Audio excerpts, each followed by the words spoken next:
Now, I have a word that I'd really love you to remember from today, and that word is curiosity. When you network with curiosity, you remove all your barriers and reduce the stress that you might be feeling. Curiosity helps you build your leadership influence and create opportunities for projects and promotion that you might otherwise never have known about. So today we give you 3 moves, and none of them require an event, a name sticker for your chest, a spreadsheet, or you becoming a different sort of person by Monday. And 2 of them can be done inside a meeting you are already in, which I mention because I know exactly how full your diary is. Welcome to Unshakable Her, the podcast helping women in leadership build the influence, visibility and presence to make promotion inevitable. I'm your host, Caroline Esterson. Let's get started. So 3 things for you today. 1, 3 moves for building real professional connection, all designed for people who find networking events genuinely awkward. 2, a song about belonging to somebody, which is what all of this is actually about underneath all the career language. And 3, what happened when Cara went back to Ashan, which is the moment this whole season turns, though she has no idea yet. I want to talk first about the 4 names because I left it hanging a little bit on Wednesday and it deserves finishing off. When I wrote that list and got to 4, my first instinct was that was really an indictment. 25 years and 4 people. What on earth had I been doing? And then I looked at how I met them and it stopped being an indictment and became more of an instruction. One was a client's compliance director who spent our first meeting telling me why my design wouldn't work. One I met because we were both waiting for the same delayed train and neither of us had a signal on our phone to distract us.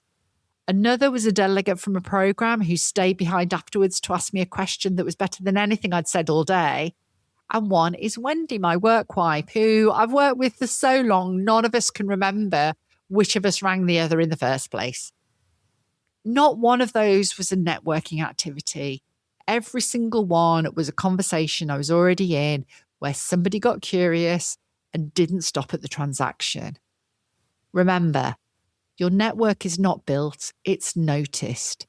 It's the residue of conversations where somebody was interested for longer than the task required. So moving on, I've got a song and I promise the clues are actually gettable this week. Here's your first one. Clue 1. The loudest thing in this song is 2 shouted syllables that don't mean anything on their own. What would Caro do? Sometimes you don't need permission, you just need better advice. This week's dilemma is from someone signing off as 2 days a week in Manchester. I'm hybrid, I'm a leader, and I know my own team well, and I hardly know anyone else in the business at all. I have meetings with other departments regularly, but I don't know anything about them. Everyone senior seems to already know each other from before, and I have this horrible feeling I've missed the window. Is it too late? Right, 2 things, and the first one is the important one. Firstly, there was no window. That is a story you're telling yourself, and, I understand why. Because when you walk into an office 2 days a week and everybody appears to be mid-conversation, it genuinely looks like a party you arrived too late to. They're probably not mid-conversation. They're also having 33 transactional exchanges a day and then going home.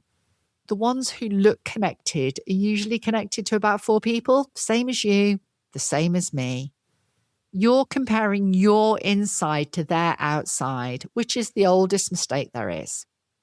And the second thing, and this is the practical bit for anybody who's working hybrid or remotely, stop writing messages and start making 8-minute phone calls. The message is the thing that is failing you, not the circumstances. A written message asks somebody to compose a reply in writing that probably will exist forever to a person they don't know. That's really quite a lot of work, and it is why they leave it.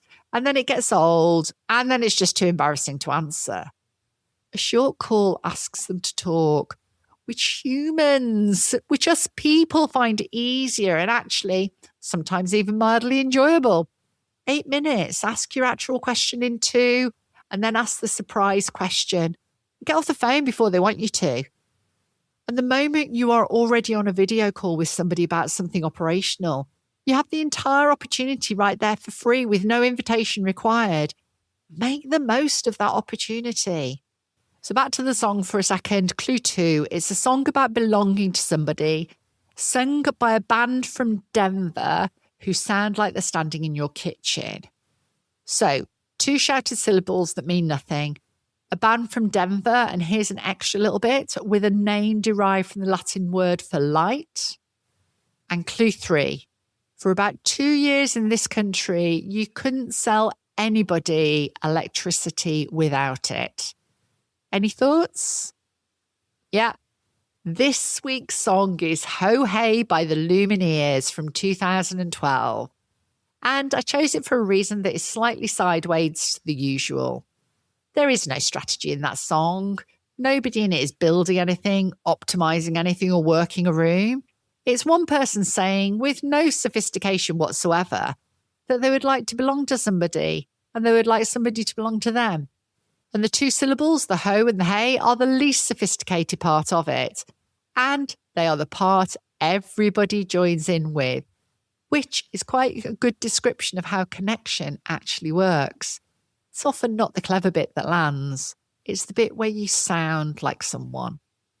Also, and I say this as someone who has sat in a great many rooms at 5:30 holding warm wine, it is a song that sounds like it was recorded by people who were all in the same room at the same time and enjoyed what they were doing, which is the thing we've lost and the thing that we're trying to take back. So this week's little aside in the Unshakable Playbook, I want to talk about Jessica Fletcher from Murder, She Wrote. Now, Jessica's a woman who arrives in a place where she knows nobody, and within about 40 minutes, she knows the entire history of the town, who's not speaking to who, and what the harbour master is worried about. And she does it with one technique. She asks, and then she stops talking. She never leads with what she does. She never explains why she's asking. She is simply relentlessly and sincerely interested in other people. And human beings will tell an interested stranger absolutely anything. I want you to steal that interest that she possesses. But I would really prefer that you leave behind the fact that pretty much everybody she meets ends up dead, which I think we can agree is a networking outcome that really should be avoided. 3 little moves to make you unshakable. Small enough to start Monday, sharp enough to change everything. So on to your quickfire career moves. Move 1, the surprise question. At the end of a call you're already on, when the business is done and before anyone says, right then, ask this. Before we finish, can I ask you something completely different? What has surprised you most about this year? Use those words or a question like it.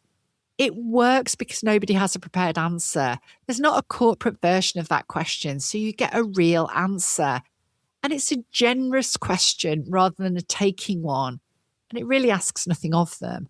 They're not being mined for information. They're being asked what they think, which almost nobody does. And I bet you people rather enjoy it. Do it once a week in a meeting you're already in. That's the entire commitment. No formal event, no diary invitation, and definitely no spreadsheet required. Move 2, the no-ask follow-up. 2 weeks after any conversation that was better than it needed to be, send one thing with nothing attached to it. An article, a name, a link, one line. Saw this and thought of what you said about X. Or even simpler, saw this and thought of you. You're not asking for anything. You're not asking how they're getting on. You're not asking, I'd love to pick your brains, which is a phrase I would happily see removed from the English language. Oh, and another one I hate. I want to tap you up or hit you up. What are we supposed to do with that?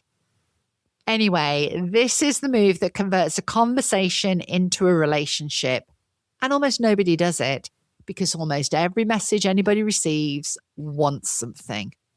Being the person who sends things and wants nothing is a very small piece of positioning that pays for itself for years. And then we have move 3, the 4 names audit. Write the list. Who would take your call tomorrow with a real problem and stay on the line to help you? And this is the whole move, pick one person to add to this quarter, not 12, one, and make them somebody with no obvious usefulness to you at all. Because Granovetter's finding says that the useful ones are the ones you can't yet see the use of. One conversation, 8 minutes, that's your quarter's networking done, and it will outperform the spreadsheet by a distance. Here's what these 3 moves are really for. Influence is not who you know. That phrase has done a lot of damage because it makes it sound like a collection, and it makes the whole thing feel a little bit seedy to anyone who doesn't want to use people. Influence is who has a reason to think about you when you're not in the room. And people only think about you when you're not in the room if you were interested in them when you were. Which is why the transactional version fails and the curious version works wonders. And it's not because one is nicer. It's because one leaves a trace in someone's head and the other leaves an unanswered message. And as for promotion, the mechanism is even more direct. Every promotion at your level and above is decided in a conversation that you are not present for by people who are working from an impression. The strength of that impression is built from small moments with people who had no obligation to notice you. Weak ties are where those people live. Then as for leadership, the most senior people I've worked with are almost never the most polished. They are, with remarkable consistency, the most curious. They ask more questions than they answer. They know what people's weekends look like, and they can tell you what's going on 3 levels down because somebody told them, because they asked, because they cared. And if you spent this entire episode thinking you are simply not the sort of person who's good at this, I would gently point back at Wednesday. You're wrong about how much people want to hear from you, and you're wrong about how much they enjoyed you last time. Both measured, both wrong in the same direction. Everybody is walking around assuming they're in an imposition and quietly hoping someone will ask them something. So as we conclude this episode, let's revisit the 3 things I promised you. The 3 moves, these were the surprise question, the no-ask follow-up, and the 4 names audit. None of them require an event, and 2 of them happen inside meetings you're already in. The song, Ho Hey by the Lumineers in 2012, 2 syllables that mean nothing, which everybody joins in with, which is more or less the lesson today. And Ashan. We haven't got back to him yet, so here it is. Cara went back, not with an agenda, which is the only reason it worked. She rang him about something entirely different, and at the end she said, "You mentioned expedites? Tell me more about that." And Ashan, who'd been carrying this frustration around for about 2 years and had never been asked, talked for half an hour. Cases marked urgent by the front desk because a client has been promised a date the business can't actually meet. And when a case comes through as an expedite, the due diligence that normally takes a couple of weeks gets done in a couple of days by whoever is free. He said everyone knows it, nobody owns it. Cara wrote that down word for word because it was the best sentence anybody had said to her all year, and she knew it the moment she heard it. She still doesn't know what she's going to do with it. She has no project, no mandate, and no reason to be looking at this at all. But she will. 8 months of being invisible has just been interrupted by a conversation she had no reason for with a man in a function she never worked in, which is how it happens. And it is nearly always how it happens. And now, the 4 names on her own list, if she wrote it tonight, would be 5. So next week, the thing Cara's been waiting 9 months for finally arrives in an email at 8:10 on a Tuesday morning. And by Thursday night, her mother's in a fracture clinic, her partner's biggest contract of the year has gone live, and there's not a single hour anywhere in a week. Next week on Unshakable Her, how to make progress when your life leaves absolutely no room for it, which I suspect is a story a fair few of you could tell me about. See you Monday. So that's it from me this week.